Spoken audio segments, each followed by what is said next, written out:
সকাল সকাল ভাই এত বাজার করে নিয়ে এসছে, আর বোন তো গিফট পেয়ে লজ্জায় মুখ লাল করে নিয়েছে, আর ভাই অটোমেটিক খেয়েই চলেছে। সারাদিন এত রান্নাবান্না কি হতে চলেছে পুরো ভিডিওটা দেখতে হলে স্কিপ না করে দেখতে থাকো। আসসালামু আলাইকুম, সবাই কেমন আছো? আশা করি ভালো আছো, আল্লাহর রহমতে আমিও ভালো আছি। আজ আমি খুব সকাল সকাল উঠলাম, কারণ আজকে অনেক মেহমান আসবে বাড়িতে। তো ভাই দেখলাম বাজার করে নিয়ে এসছে, তো আমি চা নাস্তা করে বাজারগুলো দেখে নেব কি কি বাজার নিয়ে এসছে।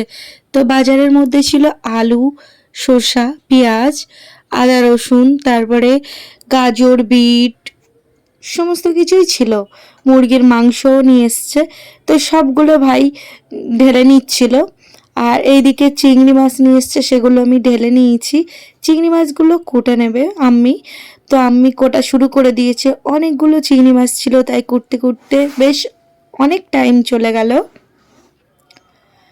তো আপু এইদিকে আদা রসুনগুলো ছিলে নিচ্ছে। তো আজকে অনেক রান্না হবে, তার জন্য অনেক আদা রসুন লাগবে। আর আমি এইদিকে মাছ আর হাঁসের মাংস যে কালকে রাত্রে কুটে বেছে রেখে দিয়েছিলাম ফ্রিজে, সেটা বার করে নিলাম। ভালোভাবে ধুয়ে নেব দুটো আলাদা আলাদাভাবে। তো আমার চিংড়ি মাছ আম্মির কোটা হয়ে গেছে, আমি এবার ধুয়ে নেব, কারণ চিংড়ি দিয়ে চিংড়ির মালাইকারি হবে, তাই ভালো করে পরিষ্কার করে ধুয়ে নিচ্ছি। এদিকে হাঁসের মাংসটাও ভালো করে ধুয়ে নিচ্ছি। তারপরে দেখলাম আপু রান্না চাপিয়ে দিয়েছে, সমস্ত রকম ভাজিগুলো করে নিয়েছে, আলু ভাজি, পটল ভাজি, মাছ ভাজি। তারপর মাংসে যে আলুটা দিবে সেটাও ভেজে নিচ্ছে।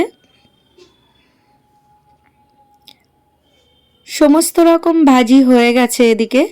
তারপরে হাঁসের মাংসটা চড়িয়ে দিয়েছে। একদিকে ভাত রান্না হচ্ছে আর একদিকে মাংস রান্না করছে। তো মাংস রান্না এখানে হয়ে গেলে নামিয়ে নিয়েছে। আর এদিকে আমি চিংড়ির মালাইকারি, ডিমের কোরমাটা বানিয়ে নিলাম।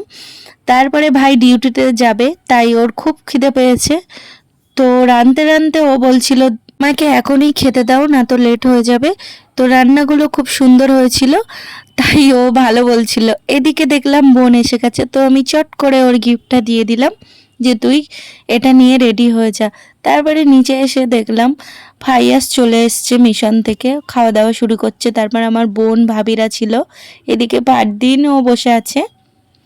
তারপরে বোনকে রেডি করে নিচে নিয়ে আসলাম, আর প্লেটটা সাজানো হয়ে গেছে। তো বোন তো খুব লজ্জা পাচ্ছিল, কারণ লজ্জা পাওয়ারই কথা, কারণ সামনে যদি ভিডিও তোলা হয় লজ্জা তো পাবেই।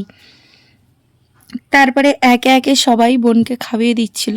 প্রথমে আপু দিচ্ছিল, তারপরে ভাই দিচ্ছিল, তারপরে আমি দিয়েছিলাম, তারপর আম্মি দিয়েছে। তো বোন তো খুব লজ্জা পাচ্ছিল। আজকে বোনকে অনেক সুন্দর লাগছে, তাই না? সবাই কমেন্টে জানাও আমার বোনকে কেমন লাগছে। ভিডিও এই পর্যন্ত। এতক্ষণ ধৈর্য ধরে আমার ভিডিও দেখার জন্য অসংখ্য ধন্যবাদ। আবার ফিরে আসবো নেক্সট কোনো ভিডিওতে। ভালো থাকবেন, সুস্থ থাকবেন, আল্লাহ হাফেজ।